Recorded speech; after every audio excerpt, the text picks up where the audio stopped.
When a former Marine's quiet life explodes into chaos, the line between justice and revenge gets blurred in the dust of the desert. Would you risk everything for someone you love? Let us know in the comments section below.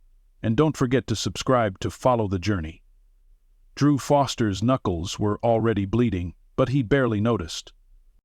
The rusted exhaust manifold on the '86 Chevy he'd been working on had fused with time and Texas heat. He'd spent an hour coaxing it loose, finally giving it one last twist with his breaker bar when the bolt snapped, and his hand slipped into a sharp metal edge under the hood. The pain was real, but manageable. What was harder was the memory it dragged up. The same kind of cut he'd once gotten, clearing a jammed rifle in a dark room in Kandahar. The blood then had run hot, now it ran cold. Drew wiped his hand on an oily rag, glanced at the time. Hailey was late. Not by much, but enough to tap the instinct that never fully left, the one drilled into him from Camp Pendleton to Helmand Province. Situational awareness. Monitor everything. Prepare for the worst. He pushed back from the truck and stepped into the garage's office. The fan overhead squeaked in a slow, lazy circle. He grabbed his phone, thumb hovering over the screen. No new messages. No location ping from Hailey's smartwatch. She probably just stopped for snacks, he muttered to himself, forcing a breath out through his nose. But it didn't sit right. Hailey was a creature of habit, like him. Every Tuesday, school let out at 3:45. She walked to Lucky's Deli, grabbed a soda and a peanut butter bar, and called him by 4:10. It was now 4:37. Drew stepped back into the heat and scanned the road. No sign of her, no sound of sneakers against pavement, no familiar hum of her earbuds as she danced her way up the walk, trying to pretend she wasn't still a kid. He locked up the garage and slid into his battered Tacoma, fingers tight on the wheel. His calm face was a mask. Beneath it, a storm brewed. Before the Marines, he'd been reckless, angry. War shaped him. Loss honed him. Fatherhood grounded him. He wasn't going to lose anyone else. 30 miles south, under a sun still blistering despite the hour, a different kind of man stood in the shadows of a crumbling chapel. Silvio El Cuervo. Marquez licked salt off the rim of his tequila glass and watched the blood drip from the man suspended before him, a border patrol agent, one of their own, one of his.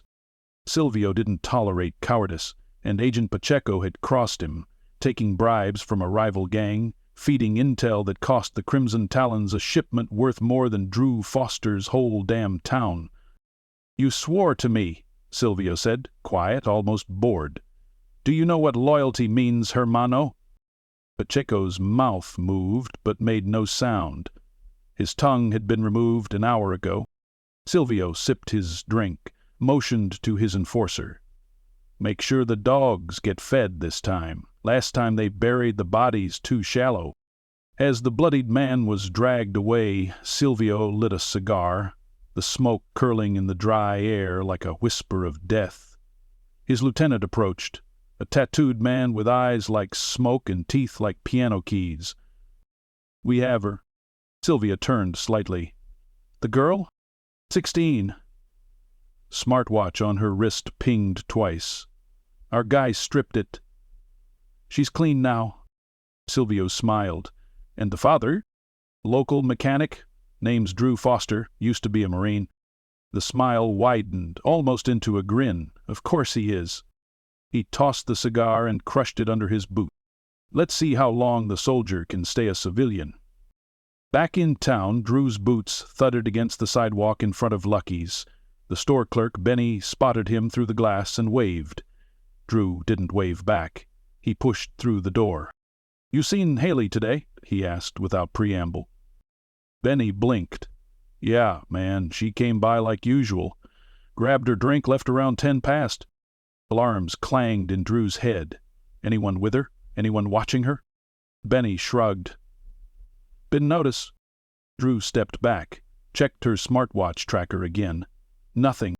He opened a secure app, one he hadn't touched in years. Logged in. 2 seconds later, the last known ping from her watch lit up the screen. About 6 miles south along Route 9, near a rest stop that had long been abandoned. Border zone. Dead zone. No way in hell she went there willingly. Drew returned to his truck, started the engine with shaking hands, and opened the glove box. Under the old insurance forms and faded manuals, he pulled out a cloth-wrapped bundle. He unrolled it. Inside gleamed the matte deck finish of a Sig Sauer P226. Issued, retired, maintained. He took a slow breath. "All right," he said softly. "You want a war?" He checked the mag. "Full. You just got one." Drew Foster didn't slam the door. He closed it the same way he chambered a round. Quiet, deliberate, controlled. Rage, he'd learned, was a tool. Use it wrong and it burns the wielder. Use it right and it clears the path. The engine of his truck growled as he pulled out of Lucky's and headed south, past the rows of cracked stucco homes and weathered trailers, past the rusted mailboxes leaning like tired sentinels in the dust. The borderlands weren't lawless, not officially, but everyone knew there were pockets where the law turned a blind eye, where the wrong kind of people could vanish you, and nobody would even ask where you'd gone. Route 9 was one of those places. He knew it well, too well. Years ago, back when his boots were still government-issued, he'd worked recon missions near the same stretch of desert, hunting men whose names were only whispered in briefing rooms. Now those same ghosts were crossing into civilian life. Cartels growing smarter, meaner, reaching their fingers deeper into both countries. And now they had Haley.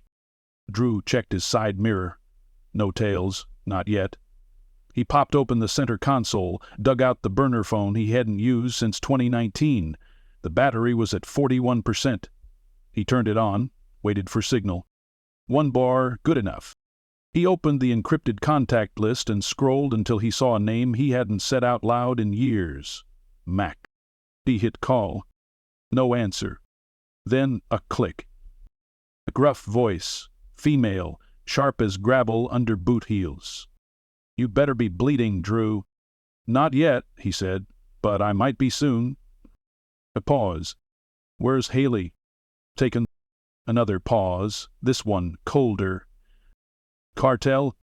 "Crimson Talents, south of Route 9. I'm 15 minutes out." "Alone?" "Wouldn't call anyone else." There was a breath, then the sound of movement, metal scraping, a chair pushed back. "You still got your rig?" "Always." "You get eyes on her, you call me before you go full caveman. I'm 10 minutes behind." The call ended. No goodbye. Just like old times. Drew tucked the phone away and turned off the main road. The asphalt gave way to cracked dirt, scattered stones crunching beneath the tires as the truck rolled through a sagging cattle gate and into the wild nothing. Mesquite bushes clawed at the sides. Sun-bleached tires marked forgotten boundaries. Ahead, the rest stop came into view, or what was left of it. A collapsed overhang, 2 broken vending machines, a graffitied sign that once welcomed travelers to safe haven services, a cruel joke now. He killed the engine and sat in silence. The kind of silence that didn't feel empty. It felt watched. He scanned the terrain. No movement, but instinct buzzed in his spine like a tuning fork. Something was wrong. He stepped out, boots crunching on the gravel, and popped the truck's rear, lifted a weatherproof bag. From it he pulled his plate carrier. Nothing heavy, just Kevlar inserts. Threw it on, zipped up a loose overshirt. Not combat gear, not yet, but close enough. He scanned again, then moved low, keeping the abandoned building between him and open desert. Near the back of the building something caught his eye. Half covered in sand and discarded fast food wrappers, a thin, pink, elastic hair tie. Drew's stomach turned to iron. It was Haley's. He crouched, picked it up carefully, slid it into his pocket. Every sound now became a signal. A gust rattling the tin roof, a buzzard crying overhead, the ticking of metal in the heat. And then, footsteps. Soft, calculated, coming from the brush line behind the rest stop. Drew pressed himself against the crumbling cinder block wall. Quiet breath, centered, focused. He drew the cig, held it low. The footsteps stopped. He waited. A shadow shifted. Then a whisper just out of reach. Spanish, low and clipped. El mexicanico, el vino solo. The mechanic, he came alone. Wrong on both counts. Drew moved fast. Pivoted out, leveled the pistol, and fired one warning shot into the sand near the speaker's feet. The man, young, lean, buzz-cut, wearing a black windbreaker with red tattoos crawling out from his sleeves, jerked backward, startled. Before he could raise his own weapon, Drew had closed the distance. One strike, palm to nose. The cartilage gave with a wet crack. The man dropped his gun and staggered back, hands up, blood streaming. Drew didn't stop. He shoved him hard against the building wall, pinned him there with an elbow under the chin. "Where is she?" The man spit blood, defiant. "You're dead already." Drew pressed harder. "I said, where?" The man laughed, then coughed. "You think you're the first? The boss knows who you are, thinks it's funny. The Marine coming to play hero. You want your little girl back? You better bring a shovel." Drew felt the red start to rise, anger, grief, panic threatening to take over. But before he could respond, a flash of light caught the corner of his eye. Then the sharp crack of a rifle. The wall above his head exploded in dust and stone. A sniper. Drew dropped immediately, rolled away from the wall, dragging the bloodied man with him as a shield. Another round slammed into the cement where he'd just been. The cartel foot soldier screamed as a third bullet tore through his shoulder, meant for Drew. Drew let him go, used the confusion to sprint toward a low stone outcrop nearby. His body moved on muscle memory, heel down, knees soft, low profile, breathing tight, heart pounding. He slid behind the rocks, pulled out his binoculars. Across the ridge, about 300 yards out, he spotted the sniper. Black hat, tan ghillie draped over his shoulders. Set up with a bolt-action rifle and a spotter beside him, Drew ducked again. He needed an edge. That's when he heard the rumble. A second later, a matte green Jeep skidded into the lot behind his truck, kicking up a storm of dust. The door flung open and a woman stepped out. Short brown hair, eyes hidden behind black tactical sunglasses, a pump-action shotgun resting in her arms. "Miss me, Maureen?" Drew exhaled hard. "Mac!" She tossed him a second meg. "Let's kill the welcome party." They moved like they'd never stopped. "Cover, advance, flank, fire." The sniper team, realizing they'd lost surprise, scrambled. Drew took a clean shot, dropped the spotter. Mac fired a slug that shattered the shooter's scope, and the man went down hard behind his rifle, crawling. Then silence again. Except for the whimpering from the cartel man, now trying to crawl away from the pool of his own blood. Mac knelt beside him, yanked off his gold chain, the one with the vulture insignia, crimson talons. "He's low rank," she said. "They left him behind." Drew looked toward the south horizon, where heat shimmered over the dirt road leading into Mexico. "Not for long. They'll know I'm coming." Mac didn't smile.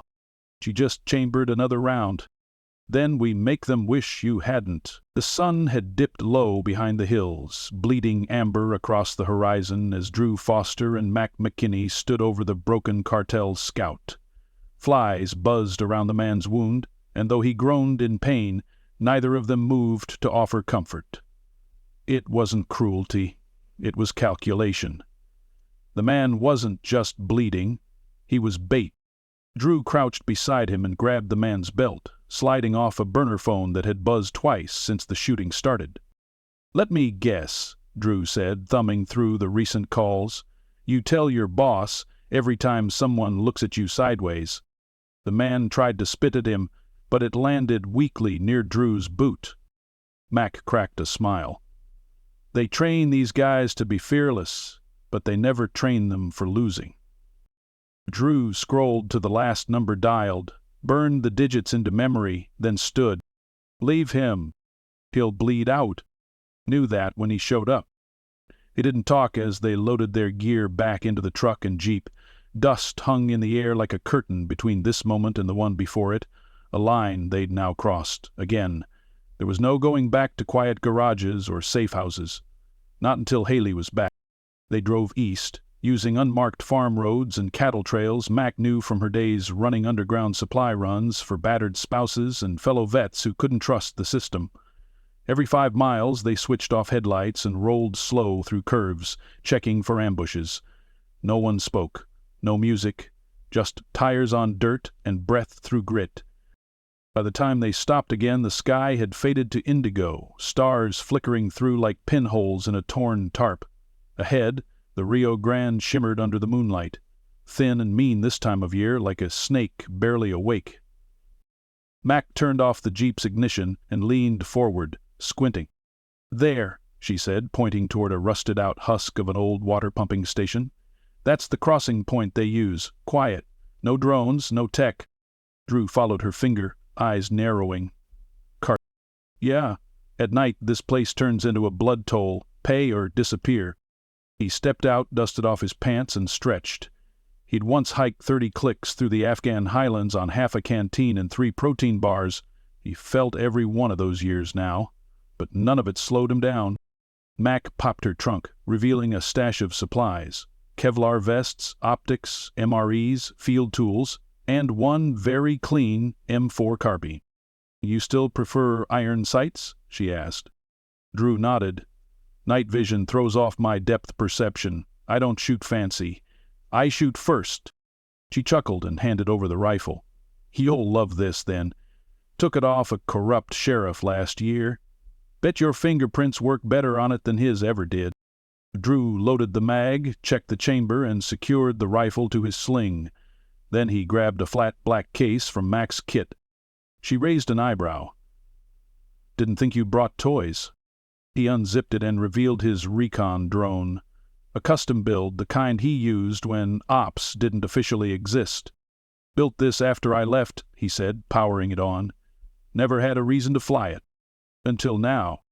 They launched it from behind a boulder, the whir of its rotors nearly silent. Mac watched the live feed over his shoulder as Drew navigated the drone low across the river, zigzagging past dead trees and broken fences, over the ruins of the station and the dirt roads beyond. What they saw wasn't surprising, but it chilled them anyway. The compound, not massive, but fortified. Chain-link fence topped with barbed wire, armed guards at all visible corners, and a central structure that looked like a converted hunting lodge. A few jeeps, some dirt bikes, men in leather vests milled around with rifles, laughing, and in the center of the courtyard, a cage. Mac sucked in a breath. Jesus. Inside, tied to a post under a makeshift canopy, was Haley. Her hair was matted, her face bruised, but she was alive, sitting upright, eyes sharp. Drew stared at the screen for 3 long seconds, then said in a voice low and full of gravel, "I count 13. Perimeter's soft on the south side, no elevation for snipers, but there's a water tank they're using for spotters." He glanced at Mac. "You in?" She didn't even blink. "Always." Drew brought the drone back, packed it in silence. Every movement was a layer of armor. Mental, emotional, spiritual. He wasn't a mechanic anymore. He was the ghost the Corps trained him to be. And this wasn't a rescue. This was a reckoning. Mac pointed at her map. "There's a dry arroyo that runs parallel to their fence. We can get within 50 yards unseen. I've got C4, enough to light a fire that'll draw their eyes north." Drew nodded. "I'll go in south, grab Haley and get out clean." "What if it goes to hell?" "Then you run. Get her out. You leave me." Mac didn't reply right away. Her jaw clenched, but she nodded once. 15 minutes later, they were crawling through desert thorns and cracked earth. Drew's gear light and deadly, Mac planting charges with surgical precision on the northern fence. The air was thick with anticipation. The kind of weight that presses behind your teeth before the first shot. When Mac gave the signal, 3 flashes of her mirror across the ravine, Drew was already moving. The explosion rocked the silence like thunder. Screams. Gunfire. Chaos. Drew used the moment, slipping through the south fence where one of the guards had run off his post to check the blast. He moved like shadow. Past the tents, around the jeeps. He spotted two men rushing toward the noise, guns up. Drew waited until they passed, then slipped behind them, tapped one on the shoulder, and when the man turned, crack! The butt of his rifle connected with his temple. The second never even got a warning. Drew's knife found his throat like it had eyes. Then he was at the cage. Haley looked up, dazed, but her eyes widened in instant recognition. "True," he whispered, kneeling to cut the ropes around her wrists. "We're going home." A burst of gunfire cracked behind them. One of the Talons had doubled back. Drew spun, dragging Haley with him, using his own body as a shield as he fired 3 controlled bursts. Chest, chest, head. The guard dropped. Haley clutched his arm, stumbling. "I can run," she said, voice hoarse. "That's my girl." More shots erupted from the north. Mac had engaged a second wave. The distraction was working, but not for long. Drew pulled Haley tight, guiding her low toward the edge of the compound. They had 30 seconds. He hit the fence, lifted it where Mac had pre-cut it, and shoved Haley through. He followed. But then a voice rang out behind them, cold and taunting. "You should have stayed a mechanic, Marine." Drew turned. Silvio Marquez stood there, face half lit by firelight, pistol drawn. He was calm, amused. Drew raised his rifle, but Haley stepped between them. "No!" she shouted. Silvio laughed. Then Mac's voice rang out behind him. "Hey, asshole!" Silvio turned just as she pulled the trigger. The slug ripped through his leg. Drew didn't hesitate. He fired once, center mass. Silvio dropped. Not dead, but no longer a threat. Haley clung to Drew as Mac ran up, blood on her sleeve and smoke in her hair. Time to go. They disappeared into the brush, gunfire behind them, sirens in the distance. Someone finally called the cavalry. But Drew didn't need backup. He had what he came for. And the man who took her? He wasn't going to be the last. But he'd be the first to learn. You don't take a Marine's daughter. The stars were still high when Drew, Mac, and Haley stumbled into a dry ravine 3 miles from the compound. The adrenaline had carried them this far, but now it was running low. Haley's steps had gone from frantic to sluggish. Her breathing was shallow. She hadn't said much since they escaped, just kept her hand clenched tight around her dad's shirt, like letting go would mean losing him all over again. Mac checked behind them with her night scope. Nothing yet. But that didn't mean they weren't coming. "They'll regroup," she said. "He's not dead." Drew looked down at the blood on his hands. Not his, not Haley's. Silvio Marquez was alive. Shot twice, left in the dirt. A message, not a mercy. "He should have killed him." "Let them regroup," Drew said. "I want them to come." They took shelter beneath a jagged overhang. Mac broke out the trauma kit. Haley winced as she peeled back her torn sleeve, revealing deep bruises and a slice across her shoulder. "He tried to scare me," she muttered, voice barely audible. "Said you wouldn't come. Said you'd forget me." Drew's jaw clenched. He didn't speak. Didn't trust what would come out. Mac handed Haley a canteen and applied disinfectant to the wound, quick and efficient. Then she wrapped it tight. "You're tough," Mac said. "You come from the kind of people who make monsters afraid." Haley tried to smile, but it cracked into something sadder. "He knew things about you. Said you were a ghost." Drew finally met her eyes. "I used to be." Haley looked away, pulled her knees close. "I didn't think I'd ever see you again." "You'll never feel that again," he said, like a vow. An hour later, they were back on the move, slipping between ridge lines and cutting west toward the safe house Mac maintained on the outskirts of Bramble Ridge, a ghost town picked clean decades ago but perfect for staying off-grid. One way in, one way out. Just the way Drew liked it. They made it by dawn.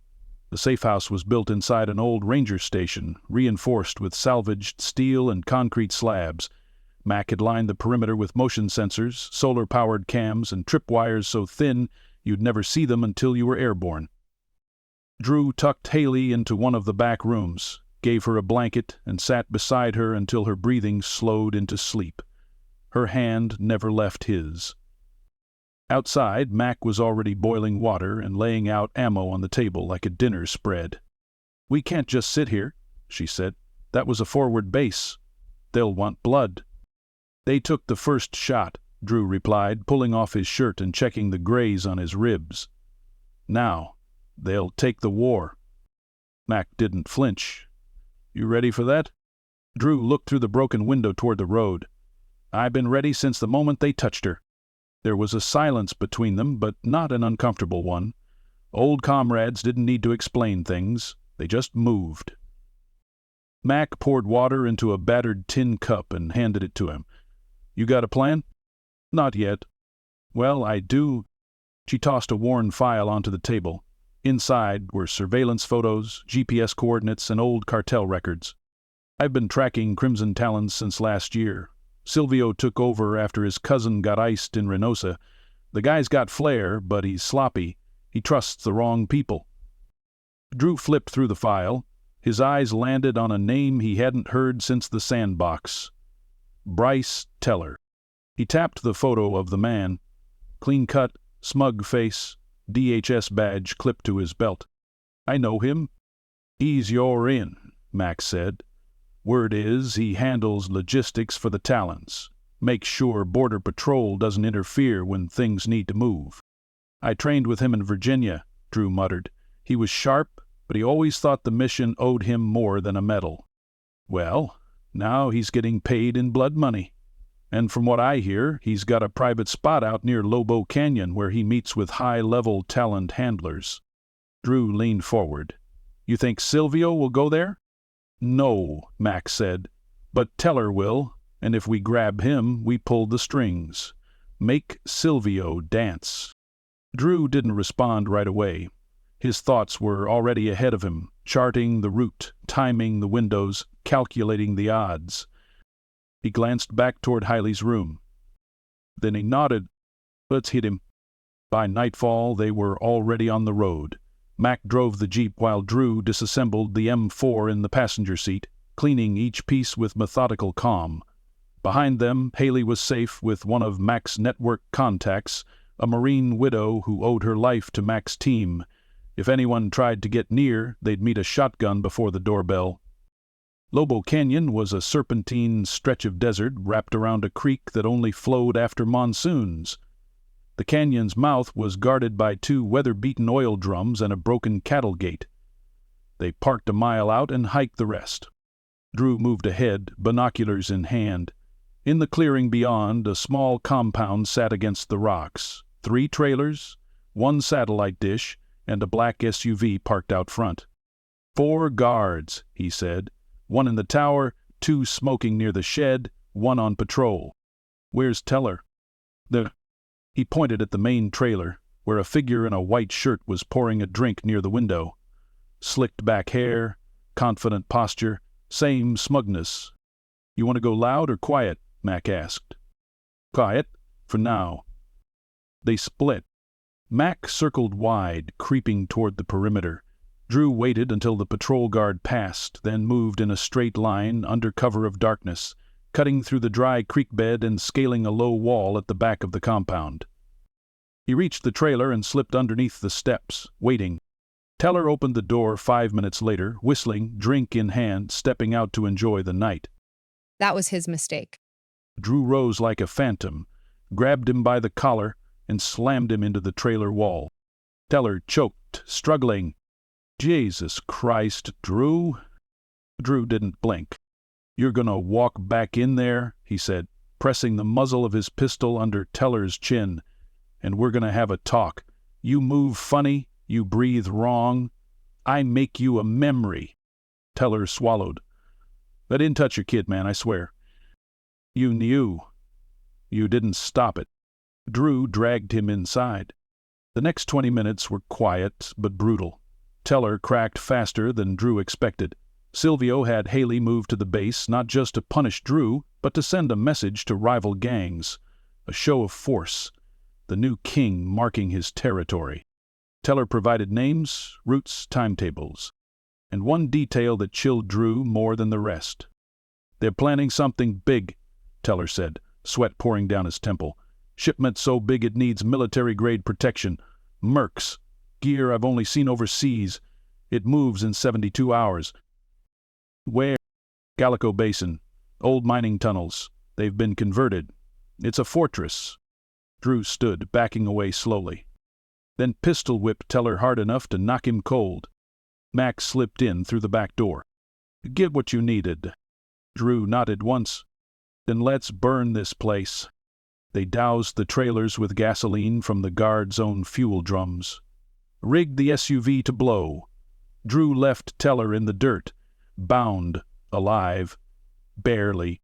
As they walked away, the flames began to rise behind them, lighting the canyon in a hellish glow. Mac looked over at Drew. "You think Silvio got the message?" Drew's voice was low. "No, but he will." And for the first time in days, Drew allowed himself a small smile. Because now the Talons weren't just being hunted. They were at war. The night before the storm, the desert held its breath. Drew Foster stood at the edge of a collapsed ridge overlooking Calico Basin, scanning the terrain through a pair of battered field glasses. Below, the compound spread like a wound across the earth, abandoned mining tunnels now reimagined as a fortress. Crimson Talon trucks moved in and out of sight, headlights cutting across the sand like knives. Armed men patrolled the perimeter in tight intervals. Steel containers were stacked beside the loading dock. Drew counted them. 8, each the size of a small trailer. Not for drugs. Not this time. This was bigger. This was infrastructure. Behind him, Mac finished securing the last of the explosives to a weathered ATV they'd jacked from a gas station 2 towns over. She wiped the sweat from her brow and joined him, handing over the radio transmitter. "Palm, click to detonate," she said. 2 for the contingency plan. Drew didn't ask what the contingency plan entailed. He trusted her, the way you trust someone who's had your back in a firefight where backup never came. He tucked the transmitter into his vest and stared down at the basin again. "They've tightened up since last night," Mac said. "Extra guards, longer shifts. They know I'm coming." Mac gave a dry laugh. "They have no idea." Drew crouched down and unrolled the terrain maps he'd drawn himself, lines marking out the mine entrances, vent shafts, water access, and escape tunnels. It looked crude, but every inch of it had been scouted, verified. He didn't plan with hypotheticals. He planned with guarantees. "You think he's inside?" Mac asked. Drew didn't answer right away. Then, "He's the kind of man who thinks walls make him safe. He'll be there, watching from a dark room behind 5 bodies, pretending he's untouchable." Mac spat into the dirt. "Let's make sure he knows otherwise." They moved out under the cover of twilight, splitting into opposite flanks. Drew kept low, tracing the base of the cliffside, his boots crunching softly over shale and dried brush. He passed the old drainage tunnel they'd flagged 2 nights ago, a crawl space no longer than 30 feet, but just wide enough for a man in gear. Drew dropped to his stomach and slithered inside. The air smelled of rust and rat droppings. He inched forward, his rifle strapped to his back, chest scraping against concrete and dirt. Every move reminded his body he wasn't 20 anymore. But none of it mattered. At the far end, he reached a grated exit and unscrewed the bolts silently, one by one. The grate came free with a soft groan. He waited, counted 10 seconds. No voices, no movement. Then he was through. Inside the perimeter, he pressed himself against the wall of a maintenance shed and listened. Voices drifted from the barracks to the north. 2 men, laughing, oblivious. Another passed to his left, muttering into a radio. He moved past them like wind through wire. It took him 4 minutes to reach the central command shack, a prefab container painted desert tan, windows blacked out, 2 guards at the door. Drew circled wide. On the far side, a ladder led to the roof. He climbed silently, using the wind and the hum of the generators to mask the sound. From the roof, he peered through a gap in the ventilation system and saw him. Silvio, sitting in a leather office chair like he owned the world, watching a bank of screens. Drew reached for the comms mic clipped to his vest. Mac, confirm position. Her voice came low through the earpiece. Southwest Ridge. Sniper nest set. Drone deployed. Eyes on Silvio. There was a pause. Then, like the fuse, Drew dropped down from the roof, landed behind the guards with the grace of a man who'd ended lives before they ever saw his face. One went down with a silent blade across the throat, the other turned too late. Drew's elbow crushed his larynx before he could scream. He entered the shack. Silvio turned at the creak of the door and smiled. Well, Ghost Foster. Drew leveled his rifle. Silvio didn't flinch. If you were going to kill me, you'd have done it in Juarez. You're not worth the bullet. Silvio leaned back, unfazed. You think this ends here? Drew stepped forward, close enough to smell the cologne, the blood under the polish. No, this ends when everyone who helped you bleed this country is in the ground. Silvio smirked. You think that little fire you lit in Lobos scared us? I have friends in D.C., in Langley. You shoot me and 10 more take my place. I'm not here to shoot you. Silvio frowned. Then what? Drew reached into his vest and pulled the transmitter. One click. Outside, the ATV exploded in a fireball that lit up the basin like daylight. Guards screamed. Alarms blared. Chaos. Drew slammed the butt of his rifle into Silvio's face, sending him sprawling. Mac's voice came through the comms. Phase 1 successful, fuel depot gone, moving to Phase 2. Drew grabbed Silvio by the collar, dragged him to his feet. You're going to walk out of here, he growled, and you're going to tell your men to stand down. Or what? Drew leaned in.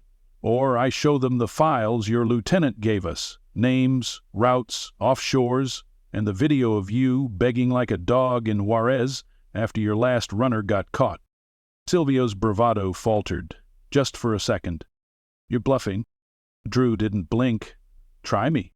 Then, like a gift from God, the compound's PA system crackled. Hijacked by Mac's signal hack. And Silvio's voice echoed through the night. The confession, the betrayals, the threats, the deals, all of it.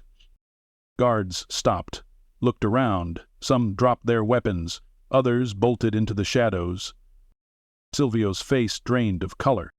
Drew pressed the second click. Far below, the munitions cache went up like the 4th of July.